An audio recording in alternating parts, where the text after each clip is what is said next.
சர்மிளா வணக்கம். நீண்ட இழுபறி மற்றும் சர்ச்சைக்கு பிறகு T20 உலகக்கோப்பை போட்டியில் இன்று இந்தியா பாகிஸ்தான் அணிகள் பலப்பரிசு நடத்துகின்றன. T20 உலகக்கோப்பை வரலாற்றில் இதுவரை இந்தியா பாகிஸ்தான் அணிகள் 8 முறை மோதியுள்ளன. இதில் 7 முறை இந்தியாவும் ஒரே ஒரு முறை மட்டும் பாகிஸ்தானும் வென்றிருப்பது குறிப்பிடத்தக்கது.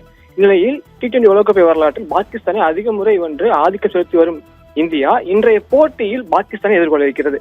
இந்நிலையில் இன்றைய போட்டியில் இந்தியாவுக்கு இருக்கக்கூடிய சவால்கள் என்னென்ன என்பதை பார்த்தோமேயானால், இலங்கையின் கொழும்புவில் பிரேமதேசா மைதானத்தில் இன்றைய போட்டி நடக்கிறது. இந்த பிரேமதேசா மைதானம் மிகப்பெரிய மைதானம். அதனால் சிக்ஸர் பவுண்டரியில் அடிப்பதில் சற்று அதிக கவனம் தேவை.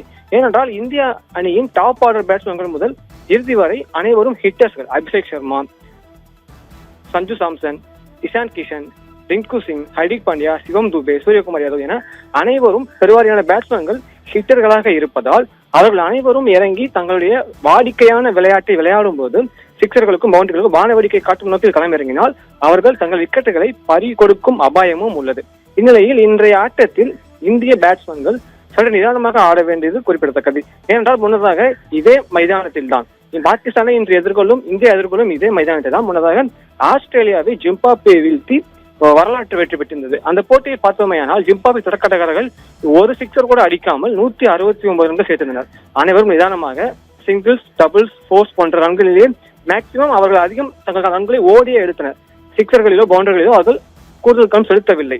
இந்த சூழலில் இந்திய பேட்ஸ்மேன்கள் என்று ஹிட்டிங் பேட்ஸ்மேனில் அதிக அளவு கவனம் செலுத்தாமல் ரன்களை சேர்ப்பதிலும் விக்கெட்டை விடாமல் நிலைத்து நின்று மிகப்பெரிய பார்ட்னர்ஷிப் அமைப்பதிலும் கவனம் செலுத்தினால் இன்றைய போட்டியில் இந்தியா எளிதில் வெற்றி பெறக்கூடும். ஏனென்றால் இன்றைய நடக்கும் பிரேமதேசா மைதானம் சுழலுக்கு சாதகம் என்பதால் பாகிஸ்தான் அணியில் 5 சுழற்பந்து வீச்சாளர்கள் இருக்கின்றன. உஸ்மான் தாரிக், சைம் ஆயிப், அப்ரார் அகமது, ஷதப் கான், முகமது நவாஸ் போன்ற 5 சுழற்பந்து வீச்சாளர்களை அவர்கள் கொண்டிருப்பதால் அவர்களிடம் இந்திய பேட்ஸ்மேன்கள் விக்கெட்டை பறிகொடுக்கும் ஒரு பயம் ஏற்படுகிறது.